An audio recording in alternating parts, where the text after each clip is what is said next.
Omset penjualan maskernya pas lagi musim asap ini meningkat ada, Kak? Oh jauh meningkat. Meningkat. Biasanya kalau per hari berapa biasanya? Biasa per hari kan sekitar 200. Ah. Semenjak musim asap kan? Lah 200 lah. Oh, per hari ya? Iya. 200. Kalau dia nyampe sore itu nah, larisnya. Memang kan sore kan kabut asap lebih tebal lagi dia. Oh.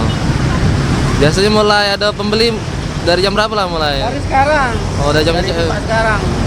Semenjak kabut asap minggu-minggu ini kan. Lebih dengan di Palembang ini. Kalau sebelum kabut asap berapa lah kira-kira omset sehari? 2,5. 2,5. 200 buat dibantu-bantu sama kayak ini kan. Yo, kalau ini kan ini memang per hari, cuman omsetnya kan lain dengan yang sekarang, beda. Kalau ini ya alhamdulillah lah. Ya dikata cak mana nih? Ya baca memang cak mano, memang asapnya nih. Yo, memang disetok, nyetok ini, gak nyetok sarau itu setiap hari ke pasar kan. Stok ini lah lagi banyak barangnya. Sepal-sepal nih. Ya, alhamdulillah lah dalam minggu-minggu inilah. Yang Lancar. yang beli biasanya apa? Uang dewasa atau anak-anak?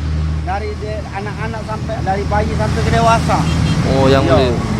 yang beli ke anak bayi ke dewasa. Pokoknya masker yang laku yang ini. Yang gambar-gambar untuk anak-anak zaman anak-anak sekarang. Cak yang ini nah dibelinya. Cak ini Doraemon.